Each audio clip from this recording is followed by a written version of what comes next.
자, 우리 장제목을 먼저 한번 복습을 하고, 자, 출애굽기 1장은 아들을 낳으면 죽여야 되는 무슨 내용이다? 환란.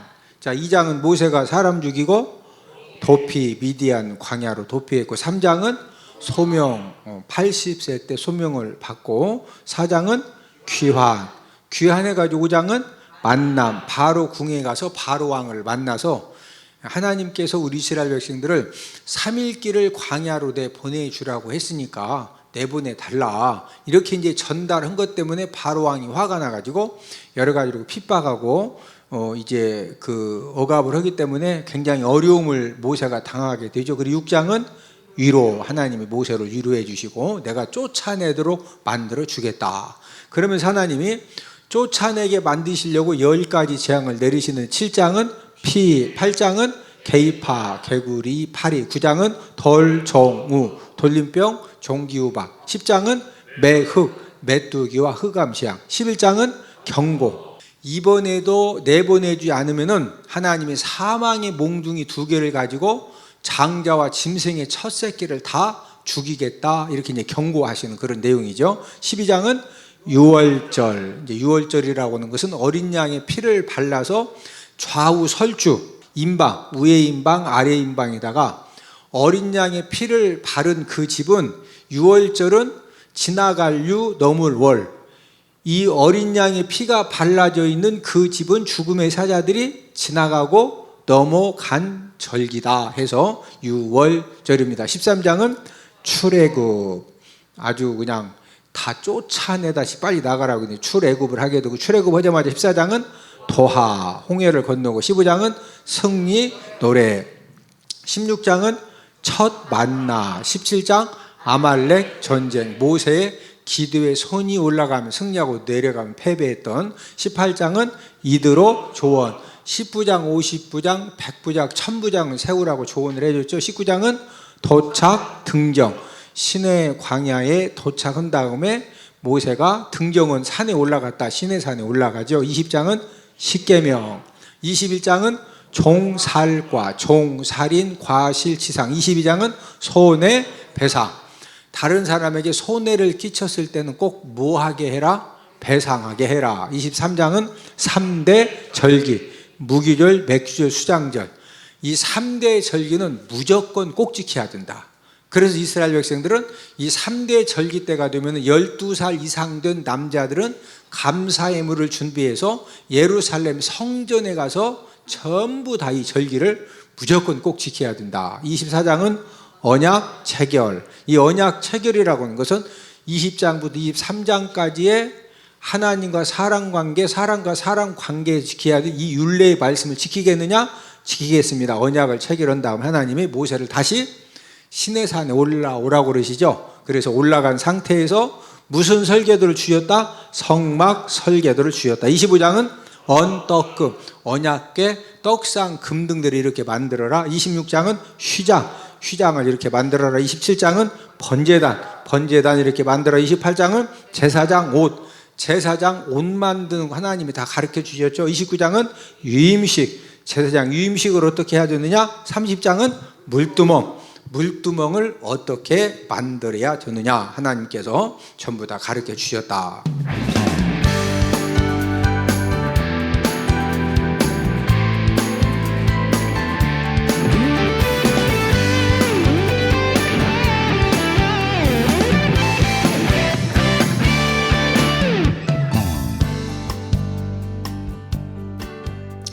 지금 우리가 함께 읽은 10절에서 14절 내용에 보면은 지금 이스라엘 백성들이 그 앞에는 홍해, 뒤에는 애국 군대가 쫓아오니까 그것 때문에 이제 원망 불평을 하면서 애굽에 매장지가 없어가지고 우리를 이곳까지 인도해 냈느냐 하면서 막 원망하고 불평을 하는데, 이런 이스라엘 백성들을 하나님이 구원을 해 주셨는데 어떻게 구원함을 받았느냐.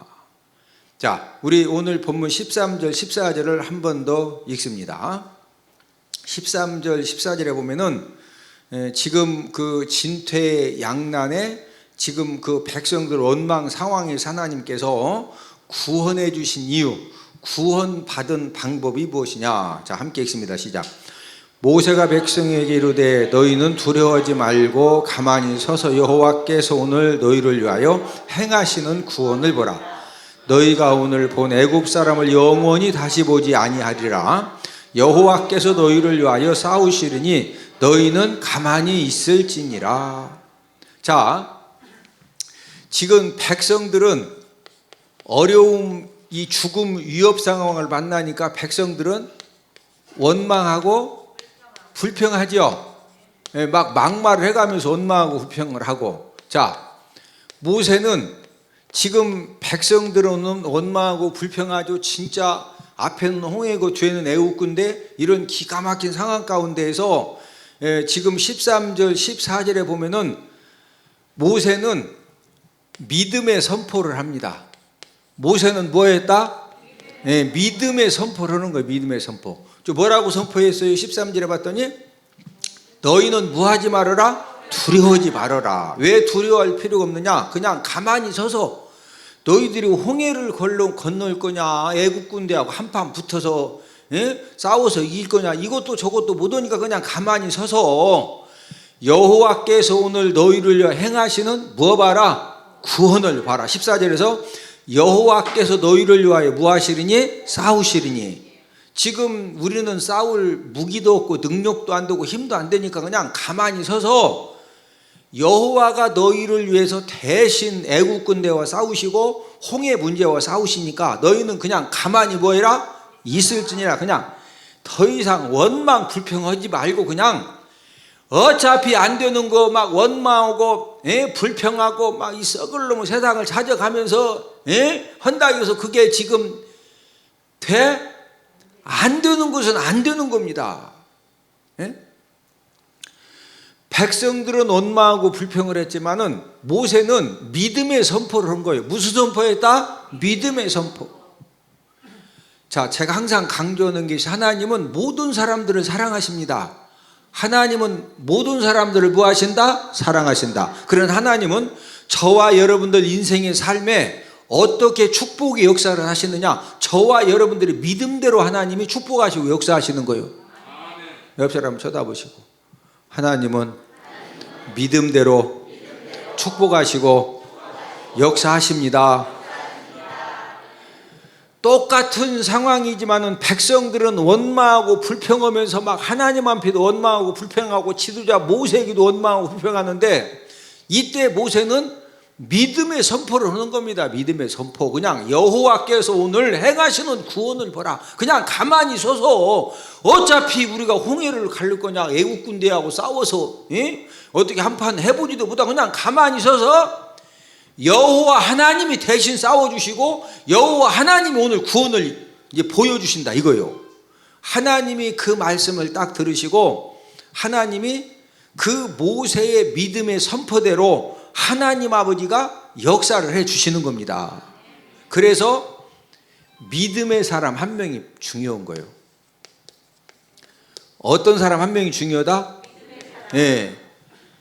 여러분들 가정에, 여러분들 직장과 사업장에 어떤 문제가 생기고 어떤 어려움이 생겨도 저와 여러분들 가정에 믿음의 사람 한 명만 있으면은요, 하나님은 그 믿음의 사람, 그 사람의 믿음을 보시고 그 믿음의 그 고백을 들으시고 믿음의 선포를 들으시고 홍해보다도 더한 그런 문제에도 하나님 아버지가 그 믿음의 사람의 그 믿음을 보시고 믿음의 선포를 보시고 하나님 홍해를 갈라주시는 거예요.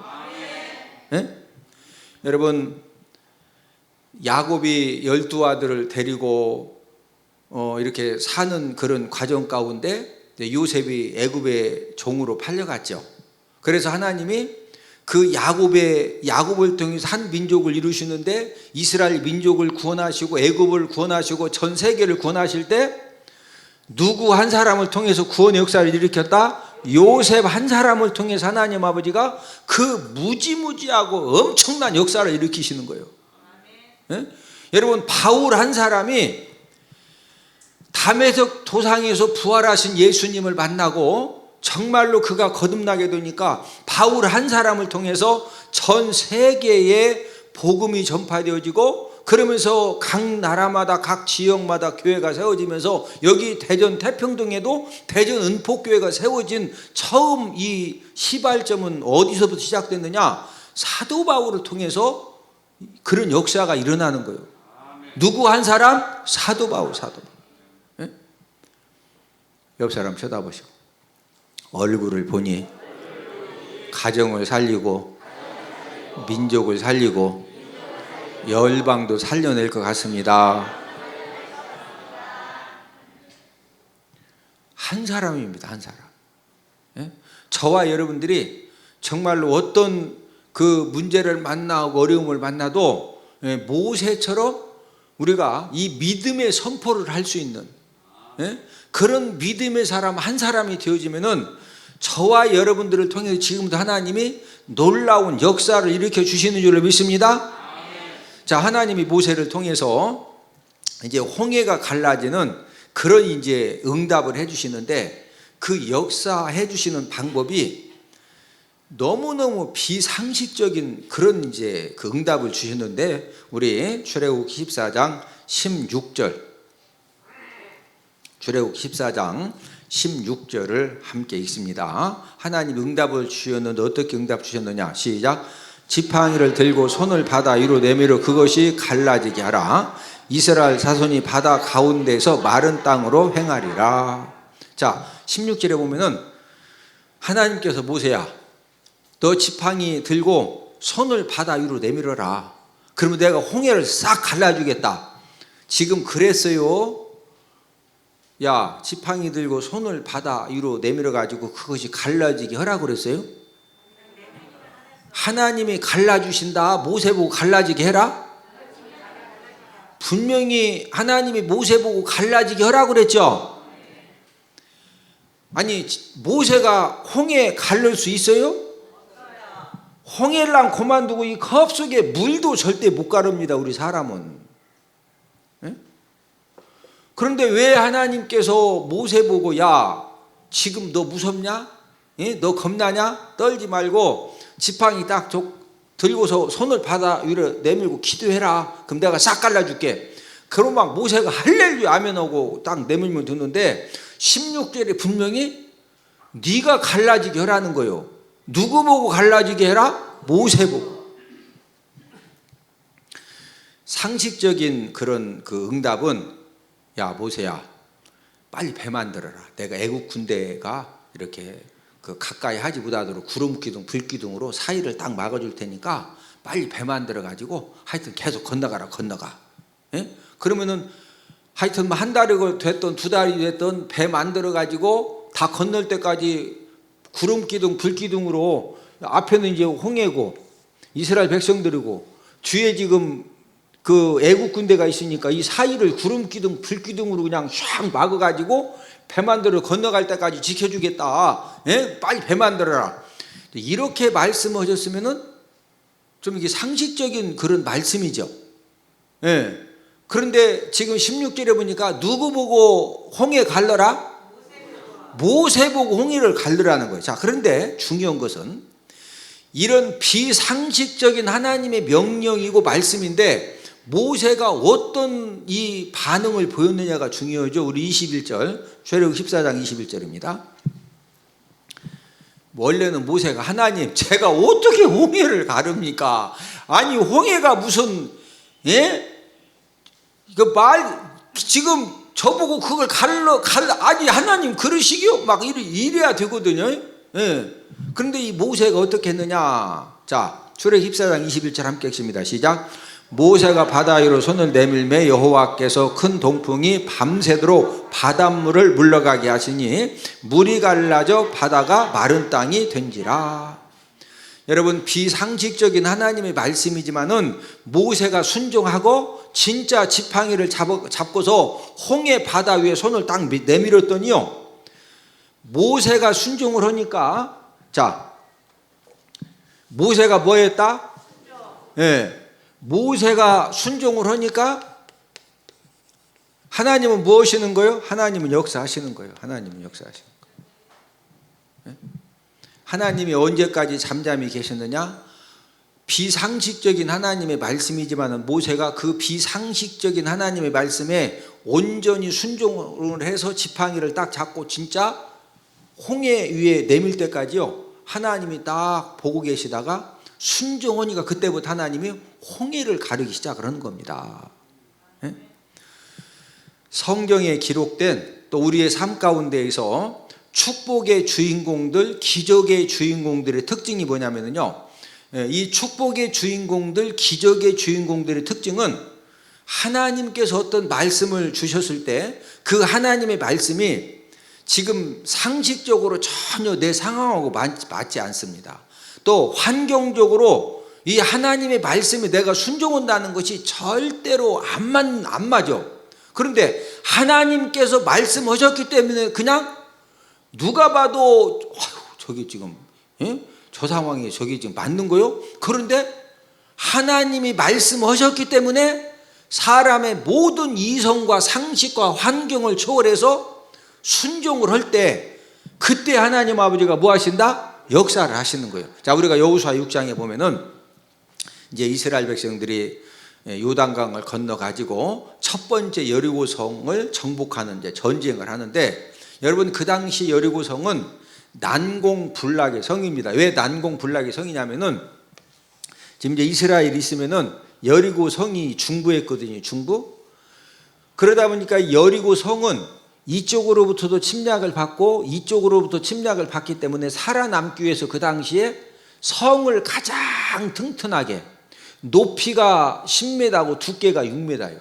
왜? 양쪽 남북에서 공격해 올 때마다 여리고성은 다 싸워서 이기고 살아남아야 되거든요.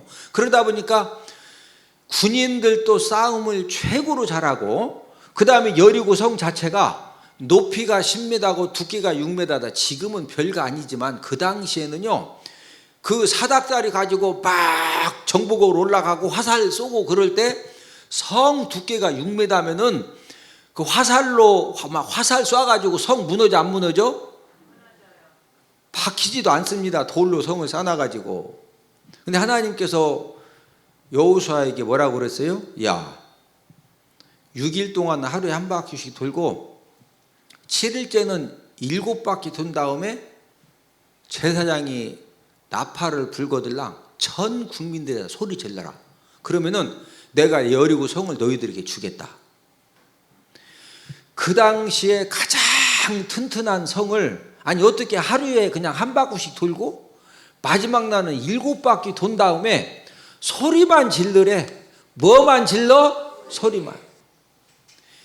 이게 지금 상식적으로 여리고 성일랑 그만두고 개집 갖다 놓고도 막 하루에 한 바퀴씩 돌고 7째 날 7바퀴 돈 다음에 개집 부서져! 그러면 개집이 부서져 안 부서져? 개집도 안 부서져. 개집 알죠? 월월 그 개 있잖아요. 개. 집에 가서 한번 해봐. 하루에 한 바퀴 돌고 7째 날 막 저기 뭐요 동영상 그 촬영 딱 각도 맞춰놓고서 막 개집 부서져! 해봐. 그럼 개집이 부서지나? 부서져? 부서지면 찍어서 가져와. 내가 다 이렇게 보여줄게. 안 부서져요. 개집도 안 부서져. 그런데 그 당시에 가장 튼튼한 난공불락의 여리고성이 어떻게 부서지냐니까. 근데 하나님은 비상식적인 명령을 하신 거예요. 그냥 야 너희들 잠잠해라. 소리 내지 말고 그냥 하루에 한 바퀴 6일 동안 7째 날 7바퀴 돈 다음에 제사장들이 나팔 불거들랑 소리만 질러라는 거예요. 소리만 질러.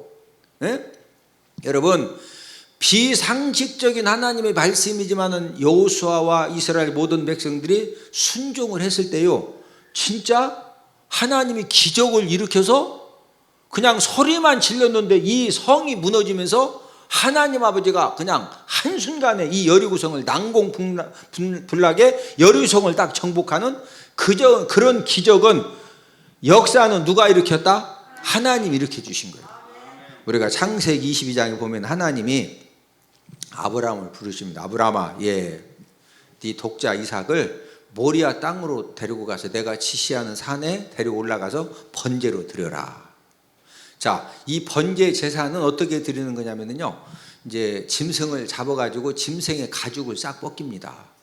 그런 다음에 가죽만 딱 남겨놓고 그 다음에 이제 토막토막 다 잘라가지고 불로 바싹 태워 드리는 제사가 번제예요. 예. 그런데 하나님께서 아브라함 보고 아들 이삭을 뭐로 드려라? 예. 이 번제 제사로 드리라는 거예요. 번제 제사로. 예. 자, 100살에 주신 아들을 뭐 선교사로 이렇게 아프리카 선교사로 보내라. 이것도 아니고 죽여서 가죽을 뺏겨가지고 토막토막 잘라도 불로 태워서 하나님 앞에 번제 제사를 드리라는 거예요. 이 지금 하나님의 말씀이 상식적이요, 비상식적이요? 너무너무 비상식적이고 비윤리적이고 비도덕적이고, 이건 요즘 이렇게 했다가는요 교도소 갑니다. 교도소가. 예? 그런데 이런 하나님의 명령에 아브라함이 어떻게 했느냐, 우리 창세기 22장 9절 10절을 다 함께 찾아보십니다. 창세기 22장 9절 10절입니다.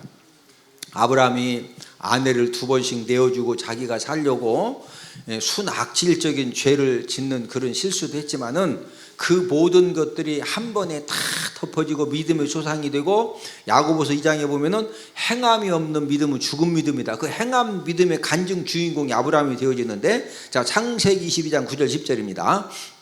자, 함께 읽습니다. 시작. 하나님이 그에게 일러주신 곳에 이른지라 이에 아브라함이 그곳에 제단을 쌓고 나무를 벌려놓고 그의 아들 이삭을 결박하여 제단 나무 위에 놓고 손을 내밀어 칼을 잡고 그 아들을 잡으려 하니. 자, 저를 보십니다. 제단을 만들어 놓고 그 위에다가 나무를 다 쌓아 놓고서 그 다음에 아들을 묶어 놓고서 결박을 해 놓고 칼을 가지고 아들을 뭐 하려고 그랬다? 잡으려고 그래. 잡으려고. 죽여야 돼. 왜? 번제 제사는 아들 뭘 벗겨야 돼요? 가죽을 다 벗겨야 돼. 근데 묶어놓고서 막 아브라함 울면서 이삭아, 내가 너를 어떻게 죽이냐, 너 내가 번제로 드려야 돼, 아파도 좀 참아라. 그러고 묶어놓고서 아들 가죽 벗기는데 막 산채로 가죽 벗기면은 어차피 아들 가죽 벗길 것 같으면은 아들을 죽여놓고 가죽을 벗긴 아버지가 착한 아버지요, 살려놓고 산채로 벗긴 아버지가 착한 아버지요? 둘 다 착한 아버지는 아닌데, 그래도 어떻게 벗기는 게 나아? 그래서 진짜 아들을 묶어놓고 칼로 찔러 죽이려고 그런 거예요. 왜? 하나님 아버지 말씀에 순종하려면 일단 가죽을 벗겨야 되는데, 그래서 일단 죽여놓고 가죽 벗기고 토막토막 잘라서 불로 태우려고. 네? 하나님이 그러면 진짜 아들 이삭을 막 죽이게 하려고, 그게 아니잖아요. 아브라함이 생각해봐요. 100살의 아들을 낳았는데, 여러분 손주를 키워보신 분들은 아시죠? 손주가 얼마나 이쁜지. 예? 아직 손주가 없는 분들은 잘 모르실 거지만 손주 있는 분들은 손주를 딱 잡아가지고 오른 눈에다 쑥 넣어서 왼쪽으로 쭉 빼도 눈이 안 아파. 진짜라니까? 아니, 손주 있는 사람 할머니 할아버지 물어봐요. 이 손주를 오른 눈에다가 쑥 넣어가지고 왼쪽 눈으로 쑥 빼도 눈이 안 아파.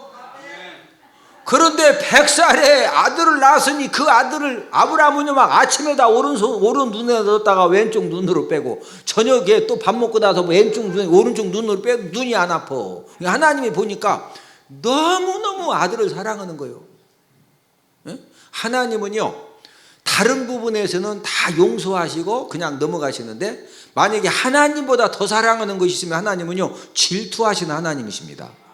이게 의심스러운 거예요. 아브라함이. 응? 저 아브라함이 진짜 나를 더 사랑하냐 아들을 더 사랑하냐. 그래서 그거 사랑 테스트를 하려고 번제로 드리라고 한 거예요. 근데 막 진짜 묶어놓고 칼로 막 잡으려고 그러니까 하나님이 놀라서 아브라함아 막 해가지고 손대지 말라 이거요. 예? 그래서 제물 준비했던 거 이렇게 하나님이 그 이제 번제 제사를 받으시잖아요. 예? 지금도 하나님은 온전하게 순종하는 그런 사람들에게는 지금도 뭐 해주신다? 역사. 자, 저와 여러분들의 인생의 삶을 살다 보면 우리들도 문제 홍해를 만납니다. 무슨 홍해를 만난다? 문제의 홍해, 문제 홍해. 지금 이스라엘 백성들은 진짜 홍해를 만났는데 저와 여러분들도 인생을 살다 보면은요, 크고 작은 문제의 홍해를 내가 원하든 원치 않든 수없이 만나게 되는데, 왜 내 인생에 이런 어려운 문제가 있어가지고 해결도 되지 않고 막 왜 이렇게 온 가족들 힘들게 하고 왜 그러시느냐? 저와 여러분들이 아무리 힘든 그런 문제 홍해를 만나서도 이 문제의 홍해를 건너야 더 큰 축복의 현장으로 갈 수가 있는 거예요. 그러면은 저와 여러분들이 우리가 도저히 감당할 수 없는 그런 문제의 홍해를 만났을 때 어떻게 우리가 문제 홍해를 가르고 우리가 더 축복의 현장으로 건너갈 수가 있느냐는 거죠. 자, 제가 이렇게 한번 질문을 해보겠습니다. 저와 여러분들이 지금 사느냐 죽느냐, 지금 뭐 사업이 망하느냐 안 망하느냐 그걸 더 뛰어넘어 가지고 지금 사느냐 죽느냐 그런 기가 막힌 위기 상황을 만났을 때 하나님이 저와 여러분들을 살려주실 때 하나님이 어떻게 살려주시는지 아십니까? 자, 우리 시편 119편 50절을 다 함께 찾습니다.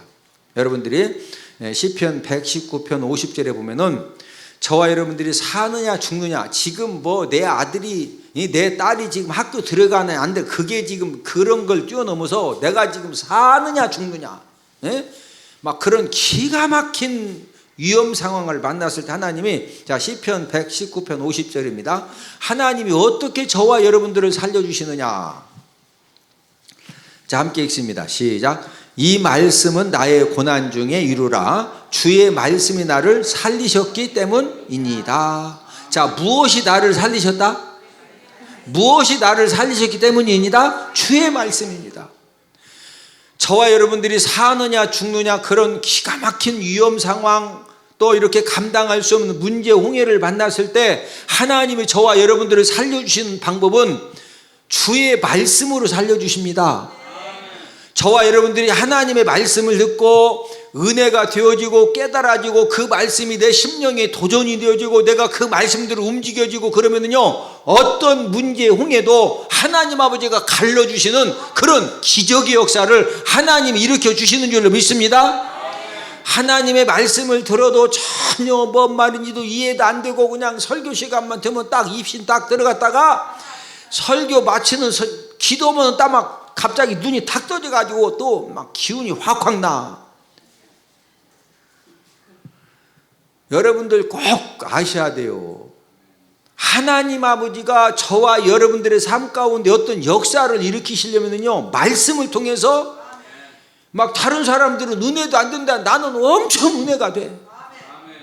다른 사람들은 아이고 목사님 오늘 설교 뭐 오셨대야? 그러는데 나는 이 말씀이 막 혼과 영과 관절 골수를 찔러 쪼개는 그런 이 능력의 말씀으로 나에게 막 역사가 되는 거예요. 그럴 때는요, 하나님이 지금 여러분들에게 기적을 행하시려고 그러시는 거예요.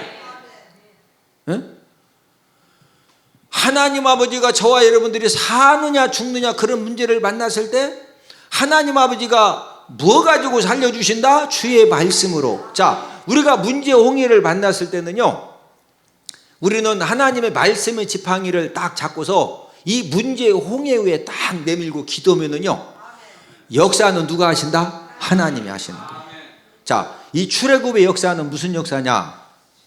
이 출애굽의 역사는 지팡이 역사입니다. 무슨 역사다? 지팡이 역사. 자, 이게 무슨 말이냐면은 이제 출애굽기 그 지금 오늘 14장 그 말씀도 출애굽 14장 말씀도 지금 하나님께서 그 홍해를 가르실 때 그 문제 홍해 위에다가 뭐 내밀어라? 지팡이. 지팡이 내밀었더니 하나님 홍해를 갈라 주셨죠. 자, 출애굽기 7장 20절에 보면은 하나님이 10가지 재앙 중에 피 재앙을 내리실 때 하나님이 이 모세에게 나일강을 지팡이를 가지고 치라고 그랬어요. 자, 물이 피가 될 때 하나님이 뭐 가지고 나일강을 쳐라? 지팡이. 지팡이로 딱 치니까 물이 피가 되는 거예요.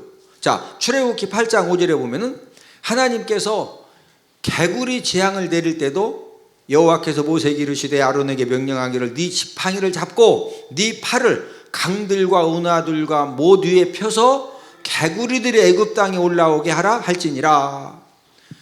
여러분, 개구리 재앙을 내릴 때도 하나님이 지팡이를 잡고 모든 강과 운하 위에 펴고서 명령을 하이고요. 예? 출애굽기 8장 16절에 보면은 이 재앙을 내리실 때 하나님께서 이 지팡이를 가지고 땅에 티끌을 쳐라. 뭐 가지고 땅에 티끌 쳐라? 지팡이. 그랬더니 티끌이 다 뭐가 된 거예요? 이가 돼요.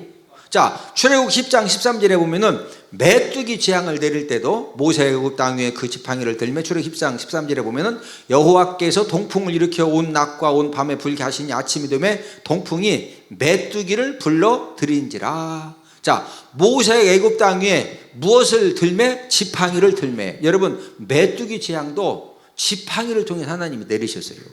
저와 여러분들이 말씀을 읽는 가운데, 하나님 아버지 말씀을 듣는 가운데 내가 붙잡을 수 있는 그 말씀의 지팡이가 딱 붙잡혀지면은요, 어떤 그 위험한 지경에서도 우리가 건진 받습니다. 어떤 질병도 치료 받습니다.